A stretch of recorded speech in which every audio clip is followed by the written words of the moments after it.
오늘은 고린도후서 5번째 시간입니다. 12절 말씀을 먼저 보시면 바울이 문이 열렸다고 이렇게 말씀합니다. 내가 그리스도의 복음에 들어가려 기에 주 안에서 문이 내게 열렸으되. 도대체 무슨 문이 열렸다는 것일까요? 문이 열렸다. 복음의 문이 열렸다는 것이죠. 1장에서 말씀드렸던 것처럼 고린도 교회는 참 문제가 많은 교회였습니다.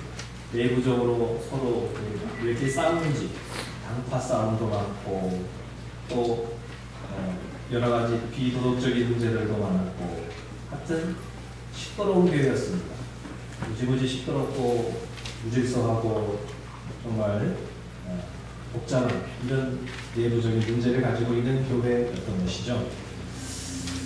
우리 교회는 그런 교회가 아니라서 참 다행이네요. 근데 만일에 이렇게 시끄럽고 정말 아주 무질서하고 문제가 많고 비도덕적인 사건들이 터지고, 만일에 그런 교회라고 하면은 그 지역에서 전도가 잘 될까요? 안 될까요? 안 됩니다. 네? 전도가 되겠어요? 여러분 같은 그런 교회 다니겠어요? 전도가 안 되죠. 자, 그래서 고린도 교회의 복음의 문, 전도의 문이 그동안 닫혀 있었습니다. 자, 그래서 바울이 고린도 교회 사람들을 위해서 지난주 말씀드린 것처럼 눈물로 기도했고 사랑으로 그들을 감화 감동해서 그들이 이제 회개하고 많이 변화가 되었습니다. 교회가 너무 이제 좋은 교회가 되어져 가고 있습니다. 자, 그래서 이제 바울이 그 지역에 전도의 문이 열리고 있다라고 이렇게 말씀하고 있는 것입니다. 바울은 골로새 교회에도 역시 비슷한 말씀을 한 적이 있는데 전도의 문이 열려야 한다는 말씀을 한 적이 있습니다.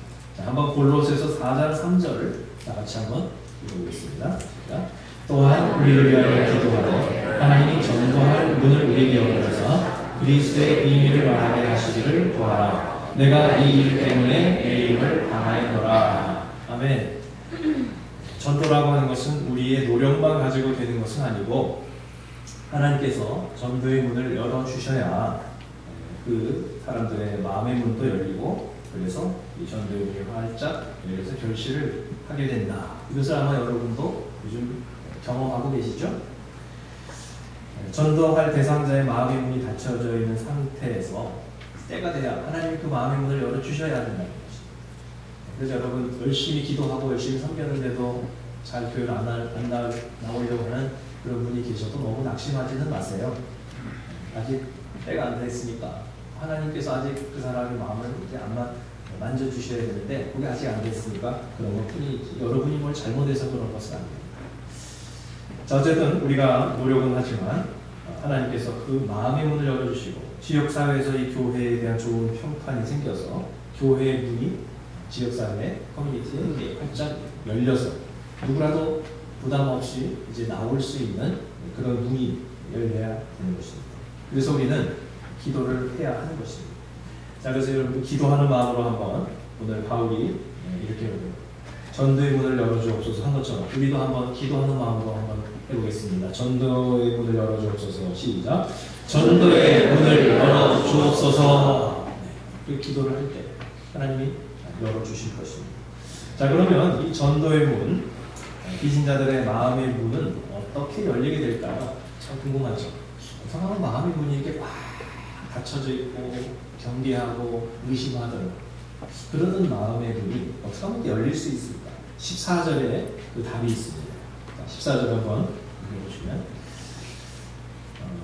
제가 읽어보겠습니다. 항상 우리를 그리스도 안에서 이기게 하시고 우리로 말미암아 각처에서 그리스도를 아는 냄새를 나타내시는 하나님께 감사하노라. 그리스도를 아는 냄새를 나타낼 때 이것이 가능하다는 것입니다. 여러분, 냄새는 좋은 냄새도 있고 나쁜 냄새도 있죠. 독한 냄새도 있습니다. 좋은 냄새를 향기라고 하고요. 오늘 설교 제목입니다. 나쁜 냄새를 악취라고 합니다. 자, 그런데 여러분, 악취가 날 때 거기다가 여러분 냄새가 나면 참 불쾌한데 이 생활 악취들 어떻게 하면 그것을 없앨 수 있을까요? 악취가 난다고 해가지고 아주 굉장히 비싼 고급 향수를 막 뿌려대면 어떻게 될까요? 네? 어떻게 될까요? 더 역겨워지죠. 냄새가 섞여서. 어떤 분들은 그런 분들이 있어요. 목욕을 싫어하시는 분들이 있어요. 그래서 샤워를 하루에 한 번 이상 어떻게 안 할 수 있는지 모르겠는데 그냥 머리 감는 것도 싫어하고 목욕하는 거를 그렇게 싫어하고 그래가지고 그러면 좀 냄새가 나죠. 냄새가 나는데 자, 이 냄새가 나는데 거기다가 뭐 이렇게 뭐 바르고 뭐 이렇게 그 밑에 스틱 바르고 뿌리고 막 그런다고 그래가지고 그게 해결이 되는 거는 아니잖아요. 약간은 가릴 수가 있겠죠. 그래서 오래전에는 이제 사람이 죽으면 그 냄새가 나니까 꽃을 많이 했거든요. 국화라든지 꽃을 많이 이제 장례식장에 가져와서 꽃 냄새로 그런 것들을 냄새를 가리는 거죠. 자, 그런데 먼저는 근본적인 냄새를 좀 제거해서 뭐 쓰레기가 썩는다든지 아니면 생선 냄새가 난다든지 하여튼 무슨 그 냄새를 좀 해결하고 나서 영양제를 뿌려야 효과가 있지. 그거는 그대로 해결하지 않은 채 아무리 뭐 향기 있는 꽃향기를 뿌린다고 한들 그게 상쾌하게 되지는 못합니다. 마찬가지로 우리의 삶에서도 냄새나는 죄의 근본적인 문제를 좀 해결을 해야 합니다. 죄는 항상 우리를 부패하게 하고 추하게 만들죠, 인생. 그 죄의 문제를 하나님 앞에 먼저 해결을 하고 나서 우리가 세상적인 것을 추구해야 되는데 죄는 해결하지 않은 채 세상의 향락과 돈을 통해 가지고 인생을 한번 폼나게 향기나게 해보려고 장식을 하잖아요. 세상적인 것을 가지고 그렇게 노력하지만 사실 삶은 더 추해지고 더 역겨워질 뿐이다. 인생이 고귀한 모습으로 아름다운 모습으로 그렇게 상쾌한 모습으로 변화되지를 못하더라는 것입니다. 자, 그래서 여름철에 이 생활악취를 위해서 우리가 그렇게 해줄 수 있는데 이 냄새에도 천적이 있는 걸 아세요? 냄새마다 그것을 해결하는 방법이 있는데 예를 들어 화장실 냄새는 뭐 암모니아이니까 알칼리성이기 때문에 산성 뭐 이런 게 좋다고 그래요. 그래서 식초를 변기통에다 이렇게 부어놓고서 1시간 정도 이렇게 있으면 깨끗하게 되고 냄새도 좀 없어지고 그런다고 합니다. 생선 냄새는 트리메틸아민, 이거는 알칼리성인데 역시 그래서 생선 냄새는 레몬을 뿌리잖아요. 그 레몬이 산성이거든요. 아니면 식초로 이걸 닦아주면 좀 중화가 돼서 도마라든지 이런 냄새가 좀 안 난다고 합니다. 뭐 냉장고 냄새도 이거 참 골치 아픈데 뭐 근본적인 것은 오래된 음식을 버려야 되겠지만 수출 넣어 두시는 분들이 많습니다. 베이킹 소다를 넣어 두시는 분도 있죠. 숯 안에 아주 작은 미세한 그 미공들이 있어가지고 다 빨아들인다는 거죠. 빨아들여서 냄새를 나가요. 또 이제 생선을 벗어 드시면 초를 키시는 분들도 있습니다. 초가 불완전 연소하기 때문에 탄소가 발생해서 거기서 또 다공성 물질이라 냄새를 흡수해가지고 그 냄새를 없애줍니다. 우리 주부들 같은 경우는 외출할 때 식구들 다 밥을 먹이잖아요. 멸치를 볶아서 먹이고 그냥 생선을 구워서 먹이고 막 그렇게 먹이고 나서 본인은 정작 뭐 머리 감을 시간도 없고 뭐 이렇게 씻을 시간도 없이 부랴부랴 오다가 보면 이제 보면은 여기서 오늘 아침 뭘 드시고 오셨는지 그분한테 다 메뉴가 이렇게 냄새가 나는 수도 있습니다. 자, 어쨌든 뭐 신발 냄새도 좀 발냄새도 많은데 뭐 신문지를 넣어둔다든지 베이킹 파우더를 신발에 넣으면 또 곰팡이 냄새를 잡아준다고 하고 또 이 설거지 할 때 스펀지가 위에 바싹 안 마르잖아요. 그러면 이제 거기서 또 막 썩는 냄새가 나는데 베이킹 소다에 물에 풀어서 담가놓으면 된다고 합니다. 제가 뭐 이렇게 말씀을 드린다고 해서 제가 뭐 이렇게 살림을 잘한다는 뜻은 아니고요. 그냥 그렇게 있더라고요. 자, 어쨌든 이 냄새라는 것은 참 민감하죠. 우리가. 민감한데 오늘 그리스도를 아는 냄새는 과연 좋은 향기일까요? 아니면 좀 우리가 좋아하지 않는 냄새를 말하고 있는 것일까? 그리스도를 아는 냄새 세 번역으로 보니까 향기라고 말씀하고 있습니다. 자, 세 번역으로 보시면 그러나 그리스도의 개성 행렬에 언제나 우리를 참가시키시고 그리스도를 아는 지식의 향기를 어디에서나 우리를 통하여 풍기게 하신 하나님께 감사를 드립니다. 15절에도 우리는 구원받는 자들에게나 망하는 자들에게나 하나님 앞에서 그리스도의 향기니. 저와 여러분들이 세상에 나가서 악취가 아니라 향기를 품으면서 살아갈 때 안 믿는 사람들의 마음의 문이 열리게 된다는 것입니다. 자, 그래서 그들의 마음의 문이 열리니까 전도의 문도 열리게 되는 것입니다. 우리가 세상에 가서 어떤 모습으로 살아가느냐, 굉장히 이것이 전도의 문을 열기도 하고 닫기도 하는 것입니다. 자, 그러면 어떻게 크리스찬들이 살아갈 때 사람들에게, 세상의 안 믿는 사람들에게 향기를 발산하는 삶을 살아갈 수가 있을까요? 어떻게 하면 될까요?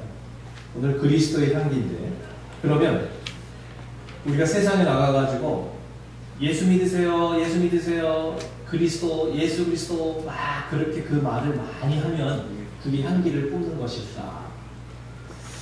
자, 한번 16절을 보시기 바랍니다. 16절을 보시면 이 사람에게는 사망으로부터 사망이 이르는 냄새요, 저 사람에게는 생명으로부터 생명이 이르는 냄새라. 누가 이 일을 감당하리요? 똑같은 냄새도 어떤 사람에게는 참 그게 좋게 느껴지지만 다른 사람에게는 악취로 느껴질 수 있습니다. 뭐 세계의 유명한 음식들 중에서 굉장한 악취를 가진 유명한 음식들도 많다고 하죠. 유럽의 그 치즈들은요, 우리는 상상하기 힘들 정도로 막 강한 스트롱한 그런 냄새를 가지고 있대요. 림버그 치즈 이런 거는 우리는 뭐 근처만 가도 막 그 냄새가 얼마나 지독한지 맡을 수도 없다는 거예요.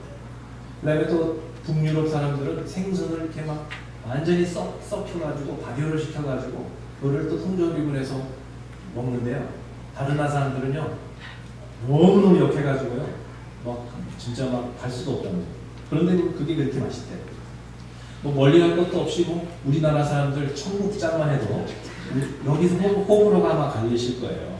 청국장 좋아하시는 분 한번 손 들어보세요. 청국장 좋아하시는 분. 네, 청국장 나는 아우 싫어하시는 분. 네, 손 들어보세요. 네, 호불호가 갈립니다. 아마 반반 갈리실 거예요. 그래서 참 된장보다 더 푸석하더라고요. 뭐 좋다 이러시는 분도 있지만, 아이고 한번 끓이면 그냥 막 며칠을 그냥 집에서 이건 냄새가 안 빠진다. 그래서 싫어하시는 분들이 그렇습니다. 똑같은 냄새인데 어떤 분은 좋게, 어떤 분은 나쁘게.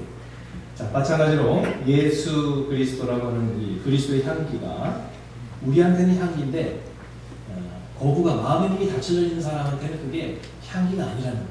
굉장히 부담스러운 이런 악취로 이렇게 불쾌하게 느껴진다는 거죠. 저와 여러분들은 예수님을 믿으니까 예수 이름만 들어도 벌써 마음이 편해지잖아요.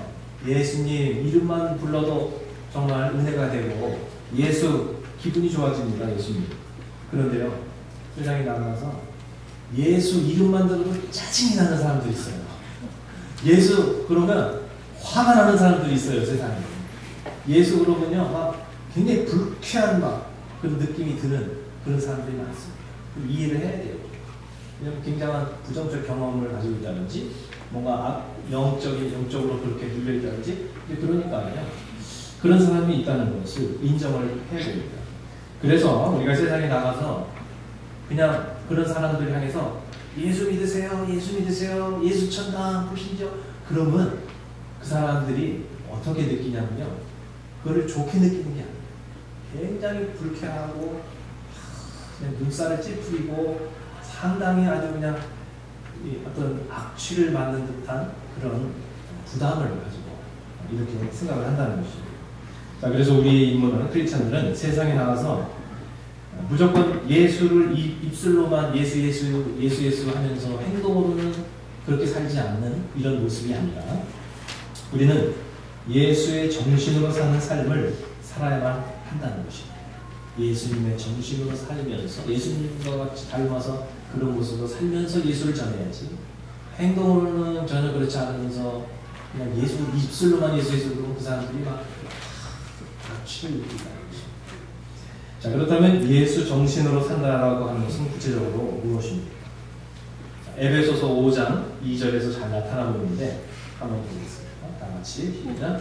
그리스도께서 너희를 사랑하신 것 같이 너희도 사랑 가운데서 행하라. 그는 우리를 위하여 자신을 버리사 향기로운 제물과 희생 제물로 하나님께 드리셨느니라. 이걸 잘 읽어보세요.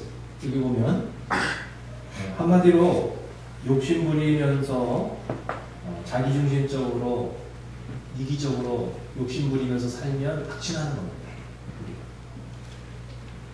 나 중심으로 내 욕심 부리면서 내주장하면서 살면 악취나는 거고요. 아침에 일어나서 이빨 안 닦고서는 입에서 입냄새 나듯이요. 악취가 확 나는 거예요. 아주 옆에 있는 사람이 굉장히 그냥 그런 모습을 참 견디기 힘들어하는 거예요. 그러면 예수님처럼 향기로운 삶이 되려면 예수님이 어떻게 하셨습니까? 사랑 가운데에서 행하고 자신을 버리사 그리고 희생제물 세 가지입니다. 뭐라고요? 사랑 가운데서 자신을 버리사 희생 세 가지. 우리가 내 뜻을 버리고 내 주장을 버리고 내가 좀 희생하고 내가 이타적으로 살면 그러면 나도 모르게 향기가 나는 거예요. 향기가 나고 그 인격에서 향기가 나. 옆에 있는 사람이 가까이 오고 싶어하고 뭔가 얘기를 하고 싶어하는 거예요. 그런데 욕심 부리고 내중심적으로 주장하고 그러면 자꾸 멀어지는 거예요. 가까이 오기 싫은 거예요. 대화하기가 싫은 거예요. 냄새나는 거예요. 인간의 냄새가 나는 거예요. 아주 단순한 원리죠. 자, 여러분 예수님처럼 향기나는 삶을 사시기를 주의 이름으로 축원합니다. 어떻게 한다고요? 사랑 가운데서 자신을 버리사 희생하면 되는 거예요. 우리 성결교의 상징이 가시밭의 백합화입니다. 여기 이제 교단 로고가 있는데 일정 시대의 일제로부터 전국이 교단 폐쇄령을 당했습니다. 왜냐하면 우리 사중 교단의 그 교리가 재림의 사상이 좀 강한 게 있었죠. 그래서 사람들이 신앙을 굴복하지 않는 거예요. 예수님 곧 오신다. 일본을 하나님이 심판하실 것이다. 신앙을 견디지 않고. 그러니까 굉장히 위험한 교리를 가지고 있는 교단이다. 그래서 전국적으로 오피셜하게 모든 전국에 있는 교회를 다 폐쇄시켰습니다. 예배 금지를. 그래서 그냥 아침에 예배 드리려고 교회 나왔더니 교회 앞에 문이 전부 다 그냥 나무로다가 이렇게 다 못을 박아서 못 들어가게 하는 거예요.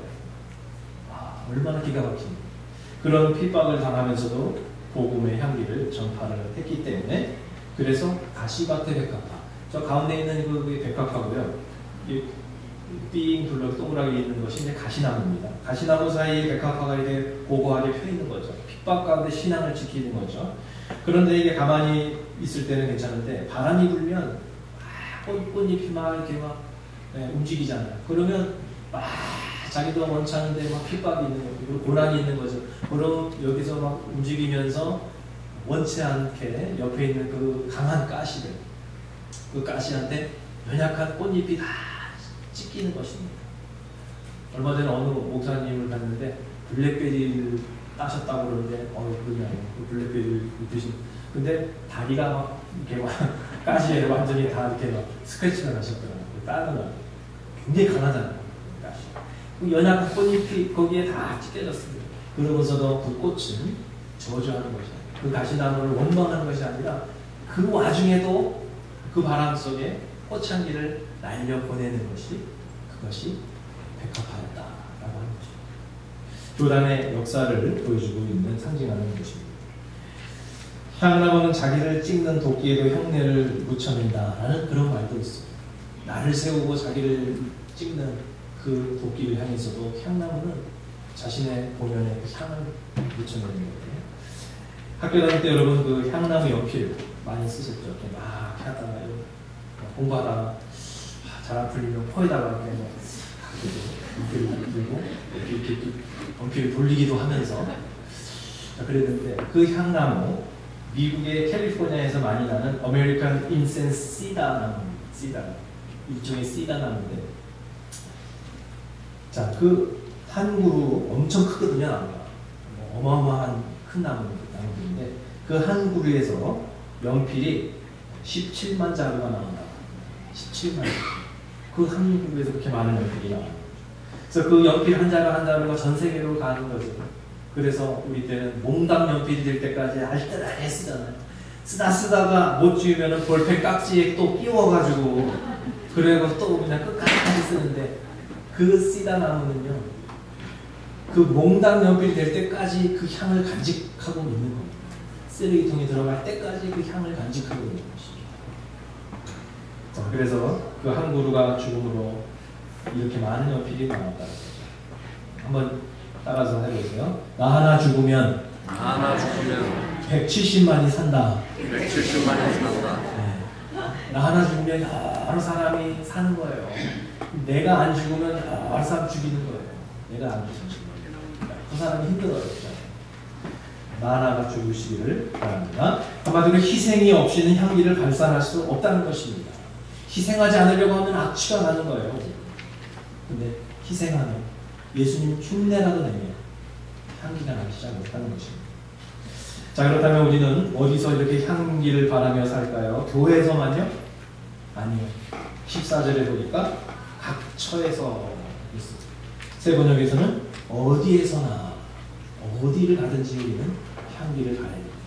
집에 계실 때도, 직장에 가셔서, 비즈니스 하실 때도, 사회 단체에 가셔서, 세상에 어디 가서도 우리 빛과 소금이니까 그 향을 발산할 수 있어야 합니다.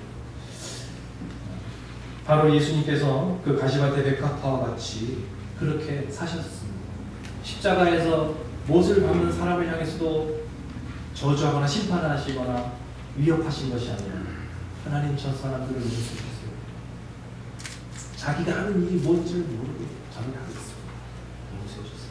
오히려 축복하며 기도하셨던 예수님이십니다. 여러분도 가는 각처에서 어디에서나 자기 주장과 욕심을 부리면서 더 이상 악취를 풍기지 마시고 희생과 사랑과 자기를 버림으로 인하여서 향기를 뿜어내시는 여러분 되시기를 주의 이름으로 축원합니다. 그렇게 될 때 여러분 주위의 사람들의 마음의 문이 열리는 것을 보게 될 것입니다.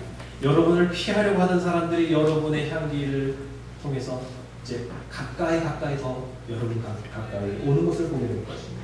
그리고 전도의 문이 활짝 열려서 여러분들의 목장과 교회에 이 세상에 많은 사람들이 이제 찾아서 오게 되는 것을 저 여러분들이 보게 될 줄로 믿습니다. 기도하겠습니다. 이 시간 우리 한번 다 같이